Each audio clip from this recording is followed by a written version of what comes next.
So tonight we're going to keep going on with cosmic battles, and we're going to go back to Egypt and the plagues. So we're not going to go through each plague. As I mentioned last week, you could find out some kind of neat information on the plagues and what gods that they refuted, what Egyptian gods, and also, as we looked at last week, Canaanite gods were borrowed. Some they interchanged. All the cultures did back then. They found a god that they liked, and they took it as their own, even giving it different names and possibly a little bit different attributes. And that was not, as we've discussed, it was not limited to Egypt or the Canaanites or any of the other nations. Israel did the same thing. They worshipped these other gods, as we know. Part of the reasons that they ended up in captivity. So we briefly touched on the plagues. I think I mentioned a couple of them. They were God's response to Egypt's worship of fallen divine beings or in fictitious gods. Fictitious gods that people made up, or possibly these gods were based on something real that at one point had been on the earth, as we read in Genesis chapter 6 and before. But the point is that God decided that while he's releasing his people, he's also going to, and I think he's doing it at the same time, he is going to refute the power of all these gods. And it's not just for Egypt.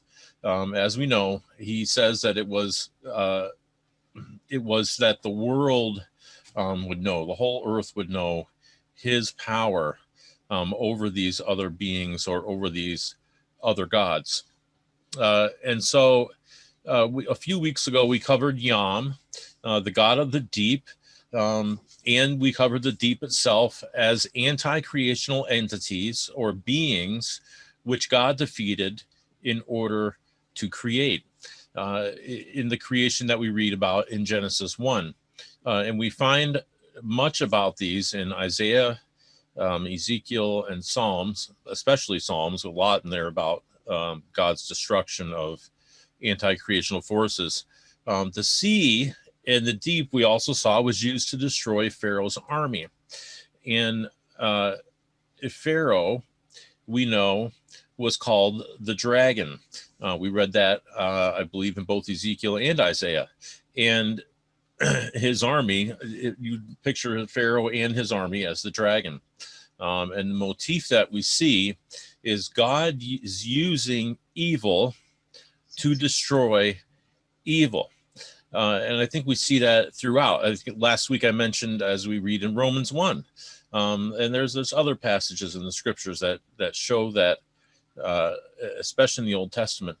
If you look at God as a relational God and as an open God, there are many places you can find that show that God would withdraw himself, hide his face, as we saw a few years ago. And in doing those things, he's kind of removing himself from the scene, because that's what the people, whoever those people might be or person, that's what they wanted. They wanted God out of the picture. They wanted something different than God. And so God just kind of pulls himself back. And as he does that, something else floods in. So he doesn't just leave a vacuum. Something almost immediately piles in and causes something bad to happen. So when it comes to evil, in this picture here that we're going to look at tonight, we see the same principle, where God is almost withdrawing and allowing evil to destroy evil. This idea is present in Paul's theology, also in the New Testament. I think I've mentioned a few times that, we think of the ancient Near East as the only people that worship such beings, because you really didn't read about a lot of gods or anything in the New Testament. I found some interesting things that in the New Testament are actually done in direct relation against gods that were worshipped in New Testament time, but we don't think of them as ancient Near East, although they're ancient to us. In the time of the Greek and Roman empires, aren't necessarily considered part of the ancient Near East because they're European. But it's some people will say it was more of a time of more enlightenment. People work together more. There's nations that you think of the Roman Empire before it took its downward spiral as having aqueducts and giving more water and sanitation and all the different things they did that did not exist necessarily in the ancient Near East, and also written languages. There have been written languages before the Romans and the Greeks, obviously, but some of those languages that existed before were already disappearing, and they were kind of archaic by comparison. Some time ago, I did something about the names of God, and God in Abram's time, they didn't have written letters. They still used symbols in cuneiform, and remember the symbol or the word, we might call it the word for God, was the head of a bull with two horns. That was Ale. That's the kind of writing that Abram originally had, and we have to think back that these people existed in the same times when we were in high school and learning all about ancient history. They were living in that time frame. So it's important to understand that. So in Paul's theology, he's going to talk about the same thing. And that is that evil has its way and is destroyed by having its way. And one place we see that, and I think a very important place, is 1 Corinthians chapter 2, verses 6 through 8, where it says, "Yet among the mature we do speak wisdom, though it is not a wisdom of this age or of the rulers of this age, who are doomed to perish. But we speak God's wisdom, secret and hidden, which God decreed before the ages of our glory. None of the rulers of this age understood this, for if they had, they would not have crucified the Lord of glory." So there's an idea here that some rulers, and we got to go beyond people rulers, because there are rulers of that age that crucified Christ. It wasn't just directed at human beings, but also at anti-creational powers, if you want to call it Satan, celestial powers, authorities,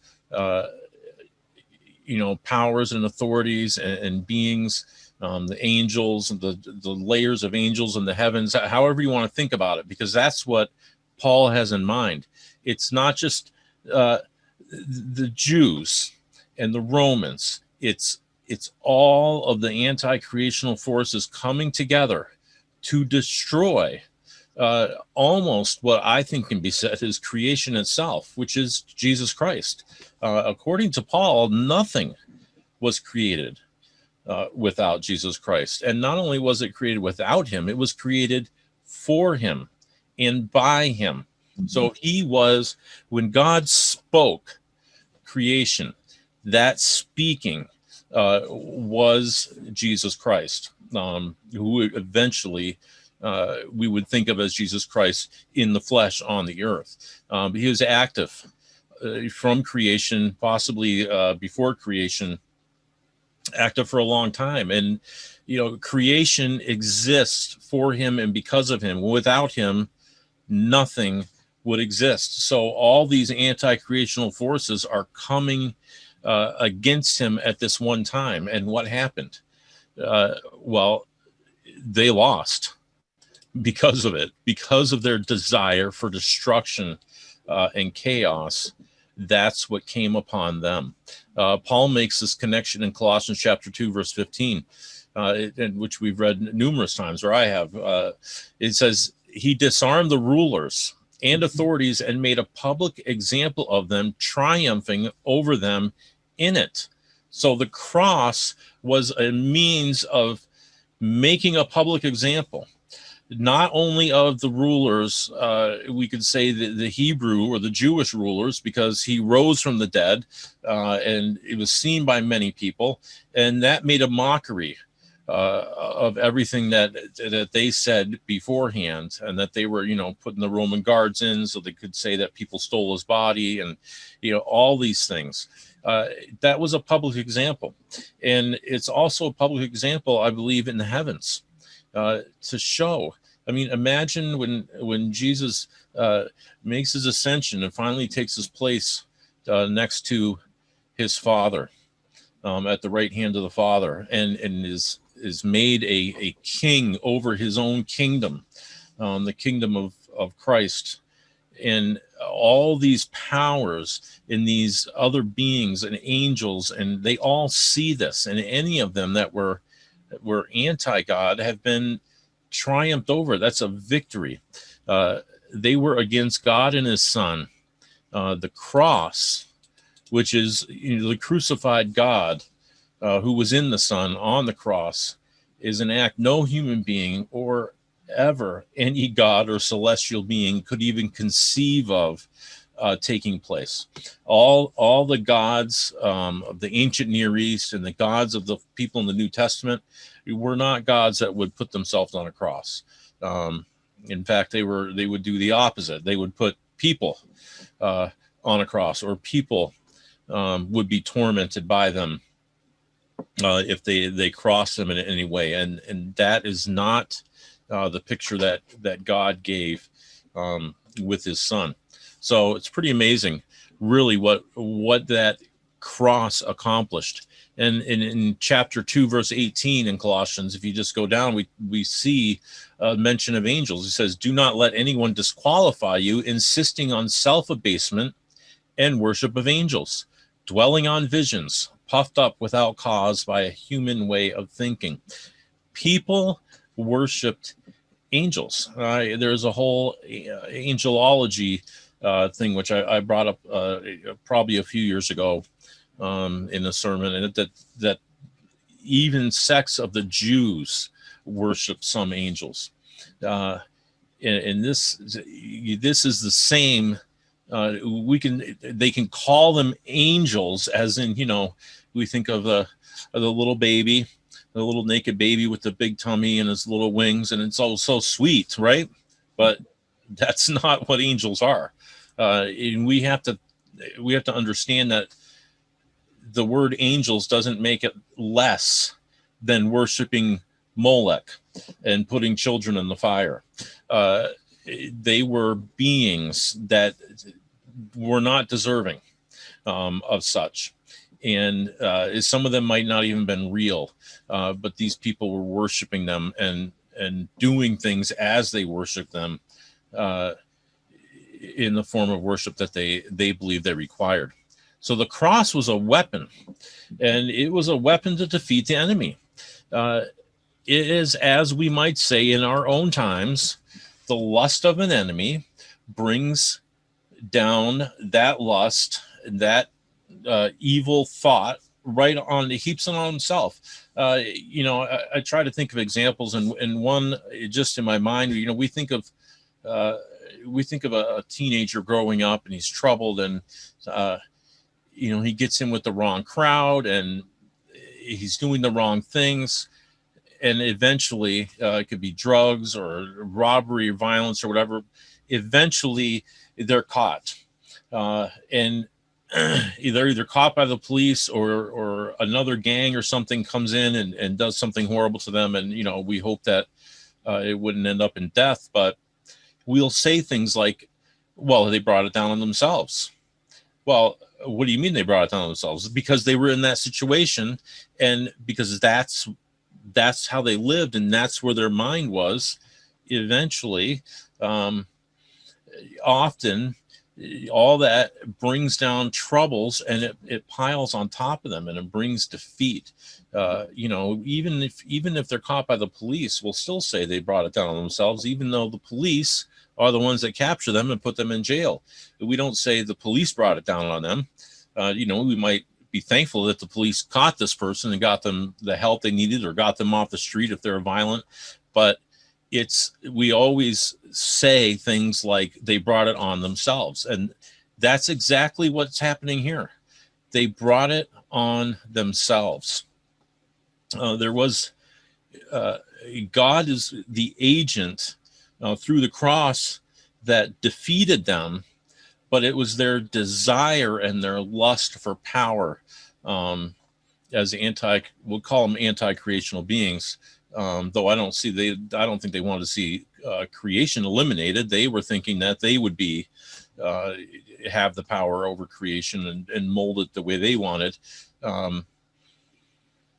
But that's what it did. So these forces, the cross is the ultimate picture of love, and these forces know nothing of love.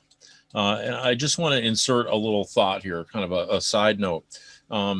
We're talking about, we're reading these passages by Paul. When do you imagine that these forces were destroyed? I think Paul clearly says to me that they were defeated. When would that have occurred? I think according to Paul, it occurred on the cross. That's what it sounds like. It's just something to think about. Was it just a way of saying they're defeated, but they still exist and we're waiting for the final defeat? Because that's sometimes how we think of that. To me, listening to most of Christianity, such forces aren't just defeated and awaiting final destruction. These forces are alive and well, according to, when you listen to many people, the things they say in sermons, in conversation, in reading books and in blogs and other things. These forces are alive today, and you could not tell that they were defeated by the cross. They're very powerful. They're able to act on individuals. They're able to act on cultures, and societies, and nations, and even nature itself. And so we look at that. Now we're going through all these things, reading the Psalms, as we've been reading about how God has destroyed these beings in order to push back creation. How he has these cosmic battles, and we liken Pharaoh to the dragon. How Paul says that, the cross triumphed over these beings. Was it just one battle in a whole war, and it triumphed them, and then they start to raise up again, and then they have their power over us again? I think that's really something that we should think about. To me, it's, my personal opinion is, and everybody has their own, but my personal opinion is, it's a cross. If it says the cross accomplished it, then it accomplished it. If it says it defeated the powers, then they are defeated. Amen. Amen. And not only do I think that it did it with amazing efficiency, and just a huge display for all of creation to see. So anyways, that's just, something for some of you to dwell on, and hopefully in the studies that we're doing and the things that we're reading, we might find some more answers to that. But returning to the topic of evil defeating itself, God frequently uses evil in the Old Testament. Much is said about it. And just as we saw the New Testament as well. And so we're talking about the plagues in Pharaoh. We're not going to go through every plague. but the plagues are signs. They're not just events. When Israel was taken into captivity, it was an event.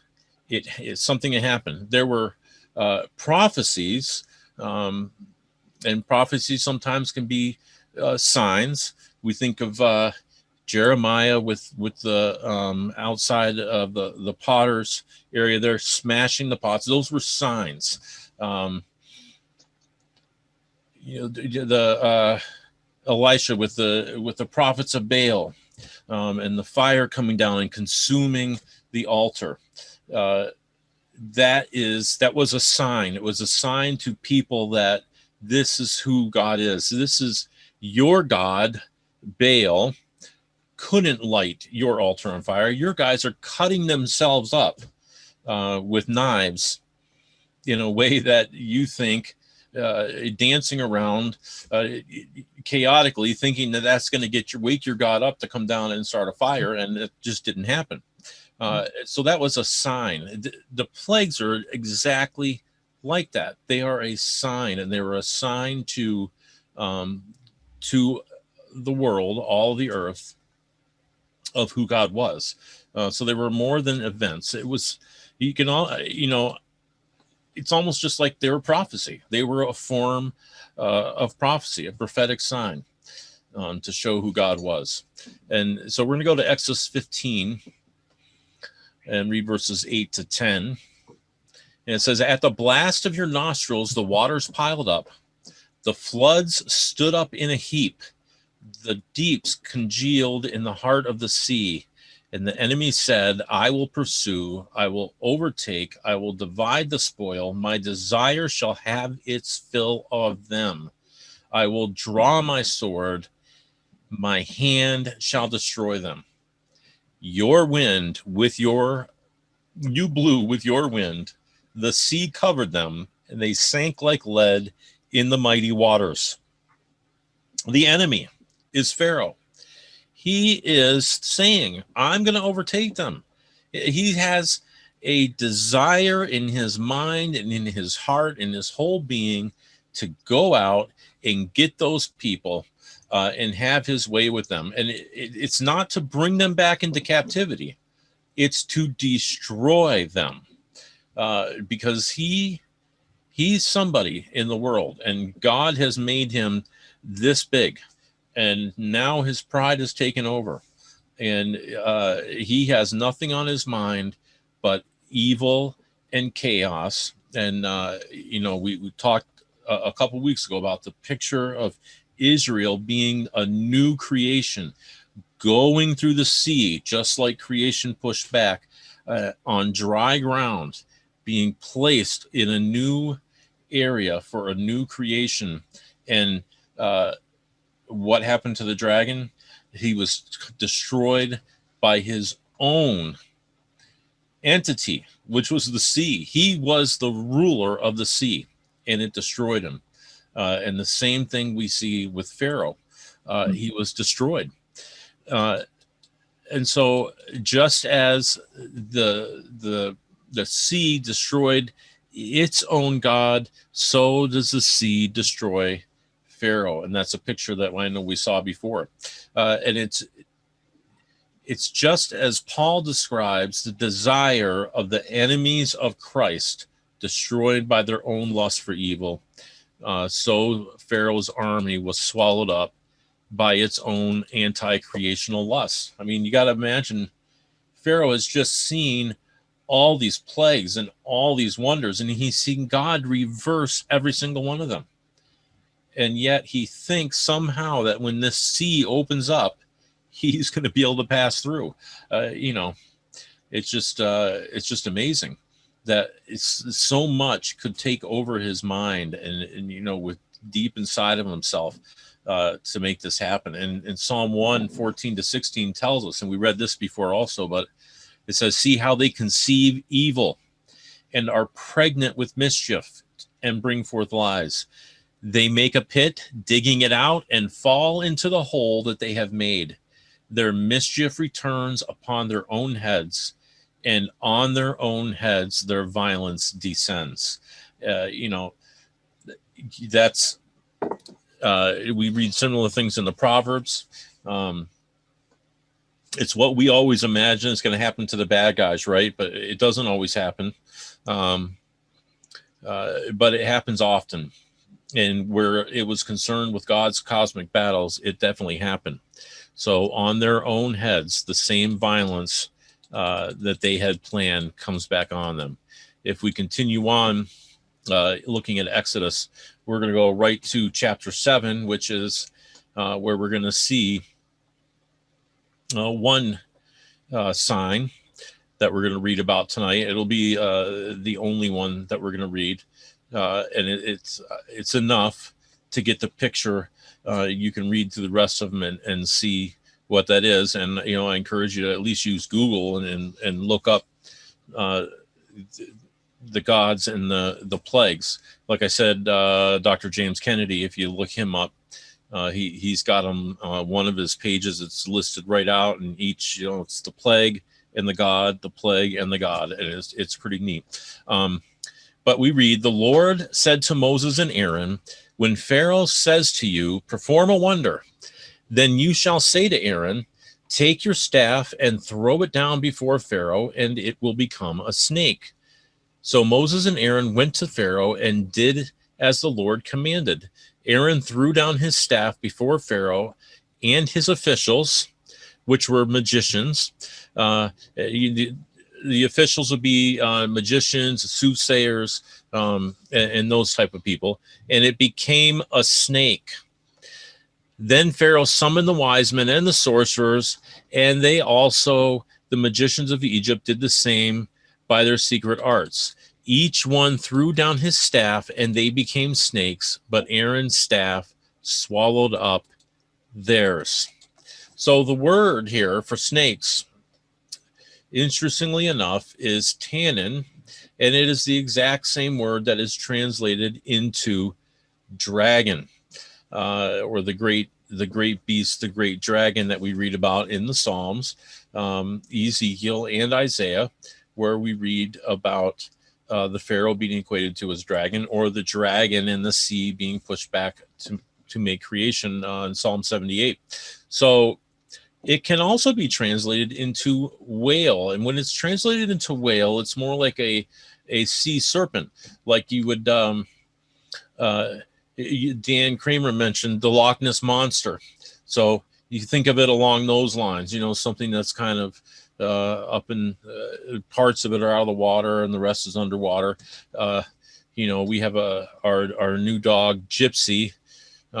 She's a Shih Tzu mix, and she's got that fur around her face that goes straight back and over her eyebrows. And I always she's long and extremely flexible, most flexible dog I've ever seen. But I always say she looks like a Chinese dragon that you see in the Chinese New Year when they have their parades, and they got the sticks and they're covered up and the dragon's undulating behind them. So that's what we think of as whale when this word is used.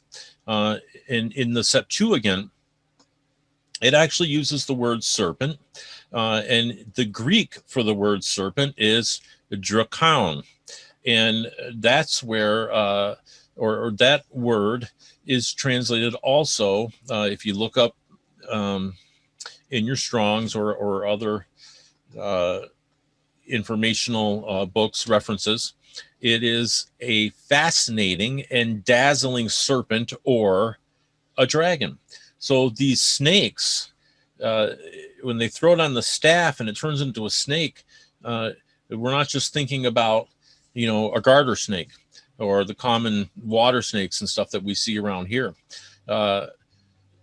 It's fascinating and dazzling. It's shiny. It's maybe even dragon-like in its appearance, but it's a amazing creature. So not that throwing a staff to the ground and seeing a garter snake or a water moccasin would be fascinating enough, but we want to think about gods and how everything was thought about. It was colorful and amazing. So the other thing is, if we go to Jonah in the Septuagint, we would find him being swallowed by a whale, not a great fish. A whale, see, great fish could be big, but whale is bigger. So the idea is that something huge swallowed up Jonah. And Jonah was thrown into the sea, which was chaotic at the moment. And by throwing him in, it calmed the sea. And then he was swallowed by a great beastly fish or whale. And I don't know, but can you see the parallels to what we're talking about with the Pharaoh being swallowed up by the sea, Jonah being swallowed up by the sea, and then swallowed by a great beast in the sea, a whale. I think it's pretty cool that, it's like I said, it's a theme that we see, the theme of the sea, a creature in it, or a dragon in it, or here a great beastly fish. And when Jonah is spit up out of the ground, he goes to do what he's supposed to do. You can almost think of it, Jonah as almost kind of like a picture of Israel. You're here for a reason. I'm sending you out into the nations for a reason, and you refuse to do it. So now you're going to be taken up into these other nations as prisoners or slaves. And it's the same thing that it's almost like a picture of, that's what happened with Egypt. They were slaves in Egypt, and now they're becoming slaves of someone else because of what they wouldn't do. And the hope was that when they're once again released, that they would again do what they were supposed to do. But we know they didn't, which is interesting. So, and like Jonah, when someone comes down in human form, being God, in Jesus Christ, they were like Jonah. They were not happy at all with the message that Jesus had. So Moses had seen the snake before from a staff. In Exodus chapter 4, when God is telling him, showing him a sign, this is one of the things you're going to do, he did it. And of course, when Moses did it, he jumped back in fear. And I think when they threw the staff down in Egypt, it was more of a in front of the magicians and in front of the Pharaoh and the other officials. It was more of a not as much fear as the word says, fascination, and just like, wow, look at that. So through the power of God, who has the power to defeat the dragon, Moses now has power over a dragon. His staff is the dragon that he throws. And when he grabs the dragon up by the tail, it again turns into a staff where it can't do anything. If Moses threw down his staff and it turned into an asp that could bite him and kill him, he reaches down and grabs it, and it again becomes inert. He has that power over it through God. So if we go back to chapter 7, the magicians of Pharaoh now do the same thing. They throw down throw down staffs, which also become the same serpents. Or I think the picture to see is the same serpents or the dragon. And what happens? God's dragon, or the dragon that was thrown down, swallows up all of the other dragons. And so we have, again, a picture of a dragon, which is evil. And then they throw down their dragons, which are evil. And evil swallows up evil. And after it swallows it up, he reaches down, picks up the staff, and what happens? or picks up the snake, and it turns back into a staff. So now you think of that staff as not only one snake, but multiple snakes have been swallowed up by it. In Isaiah 51, 9 through 11, it says, awake. I think we read this before under a different context, speaking of the dragon in the sea. But it says, awake, awake, put on strength, O arm of the Lord. Awake as in the days of old, the generations of long ago. Who was it not you who cut Rahab into pieces, who pierced the dragon? Was it not you who dried up the sea, the waters of the great deep, who made the depths of the sea a way for the redeemed to cross over? So the ransom of the Lord shall return and come to Zion with singing. Everlasting joy shall be upon their heads, and they shall obtain joy and gladness, and sorrow and sighing will flee. And so we saw before in the Septuagint, Rahab is the same word used in Exodus chapter 7 for snake, serpent, or dragon. And so you remember how that Hebrew word can also mean proud one.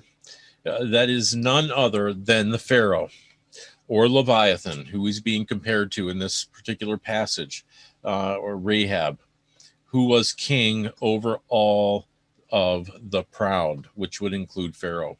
So not only does Isaiah go back to Exodus, but he likens Israel returning to Zion, the same event. So just as when you push the water back and we pass through on dry ground, now push back what's keeping us now, oppression and captivity, push it back and let us pass through on dry ground to Zion with singing, where there'll be everlasting joy, new, something else new, the old to be put back and the new to come forth again, using the same exact picture. This is so Exodus, I mean, as he says in ancient times or long ago, and here he's looking back to Egypt in the Exodus, which was long ago, and using that same picture throughout the scriptures to show who God is. And so they're looking back to something that happened, and they're asking for that same thing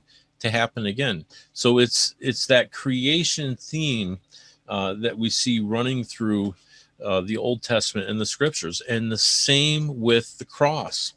It's the creation theme. It's the old men and all of humanity and the earth and all of the celestials just burdened and overwhelmed with sin, chaos, evil, and darkness. And someone comes and they do something miraculous, and they take it all and they push it out, as we read in one of the Psalms, I can't remember which one, as far as the east is from the west. It has been pushed out and it's gone. And it's gone, and we are free from it. And so again, it's new. Paul even says that we are new creations. So it's that same picture that we see happening over and over again until it finally happens the way it was supposed to. So the plagues are signs, I believe, of creation versus anti-creation or chaos, because the gods that the plagues stand for are anti-creational gods. A man named Terence Fretheim, I don't know if any of you are familiar with him. I've read him extensively. He is someone who's helped me greatly understanding God as a relational God, and as being open, as he writes frequently on that. But he is an Old Testament scholar. And I just got a couple quotes that I'm going to share with you here over the next few minutes by him regarding this. He says that the 10 plagues represent creation as being out of order and distorted. Each is also a sign. They are prophetic signs of God's greatness and control over creation, and even more important, over anti-creational forces such as those in the celestials. The plagues are referred to as signs 7 times, each sign being worse than the previous sign, until the final horrific sign, really. In chapter 4 and verse 9 of Exodus, it says, if they will not believe even those 2 signs or heed you, you shall take some water from the Nile and pour it on the ground, and the water that you shall take from the Nile will become blood on the dry ground. And the quote, the first quote by Mr. Frethheim is, starting the quotation, water, frog, dust and gnats, cattle epidemics, ashes and boils, weather phenomenon, locusts, and darkness. None appear as they were created by God to be. Water is no longer simply water. Light and darkness are no longer separate. Diseases of people and animals run amok. Insects and amphibians swarm out of control. And that's from God and the World in the Old Testament, a relational theology of creation, which is a really awesome book, by the way. He says, each plague, and quoting again, the natural breaking through its created limits, not functioning as God intended. Frogs were not intended to come out of the swamps and the water and completely cause chaos among people. According to the scriptures and what we read, there were probably millions of frogs that just took over everything. And, that would be an amazing sight. And that's not something that we would see. And if we did see something like that, we would know there's something wrong here, because this is not what frogs are supposed to do. It would be like out of an Alfred Hitchcock movie, except birds, it would be frogs. It would be terrible. And we would all be trying to figure it out, because they would be acting against what their limits or what they were created for, which is, as far as I know, to sit in the swamp and eat mosquitoes and flies, not cause a nuisance to people. Sometimes in the spring you get the little baby ones, and sometimes you see a lot of them at once, but it's definitely not a nuisance. It's more of a fascinating cuteness to it, almost, because they are so cute and little. But they have their purposes, and they know what their purposes are, and that's what they do.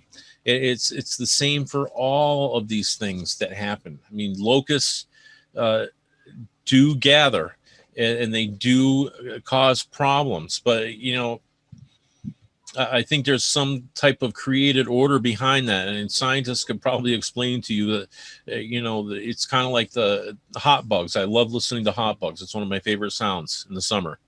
But I've always wondered why some summers I hear them and some I don't, and I learned they don't come up every year. It's I can't remember if it's every year or every couple of years that they come up into the trees and do what they do. I mean, you might hear them every year. There might be a couple that go against the grain. There always are. But when you hear the masses of them going, there's a reason for what they're doing. And it would be as if they were so massive and caused problems. We would do the same thing. We would wonder what is wrong. So eventually, God's creational purposes, Mr. Frethheim says, that by Egypt crossing the sea, by the plagues happening, and by evil destroying evil, or chaos destroying chaos, the sea crossing is, quotations, God's creational purposes were being realized, and they were being realized in God's people. And that was the picture that God was trying to display to the world through it. Another man, Jerome Creech, who has a book about violence in the scripture. He says that the 10 plagues of Egypt are a similar theme to the signs of Revelation. And I think it's for the exact same reasons. We have signs, and these signs are like plagues, and it's for the same reason, to show God's purposes.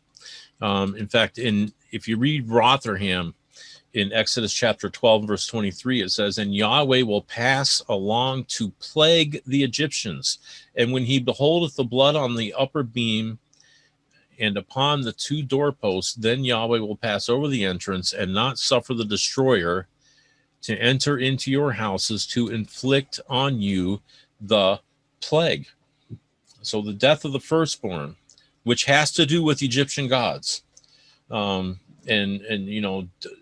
offering the firstborn, which is a common theme in the ancient Near East when it comes to sacrifice. The firstborn of the animals. If it's human sacrifice, it's the firstborn of the human being. There's a destroyer, and we read in Psalm 78, and I'm going to read this out of the Message Bible. It says, "His anger flared, a wild firestorm of havoc, an advance guard of disease-carrying angels." And that's really interesting to me, because when we read in Habakkuk chapter 3, we have pestilence and plague, which the 2 Hebrew words for pestilence and plague we saw are Deber and I can't think of the other word now. I want to say Rashad, but it's not Rashad. The 2 words for them are actually the same words as Canaanite gods. Those 2, and I think it's interesting that Mr. Peterson says that it's an advance guard of disease-carrying angels to clear the ground, preparing the way before him. He didn't spare those people. He let the plague rage through their lives. He steps back and he lets these angels go straight in. And they're going before God, because what happens next? The people go and they go to the sea, and God is going before them and pushes that sea aside. So it's just as we read in the prophet Habakkuk. So Pharaoh and all of Egypt are a prophetic example of deed and consequence. They relied on and worshipped no gods or anti-creational beings, the very destroying angels sent to destroy them.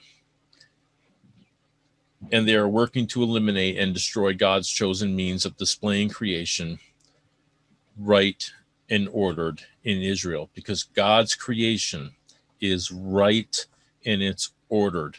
And if you ever see it, even today, where I believe that there are no celestial beings that are influencing us in any way, when we see things that are not right and not ordered, it's because we as human beings are acting as anti-creational agents, right in God's very kingdom. We know as people what our limits are.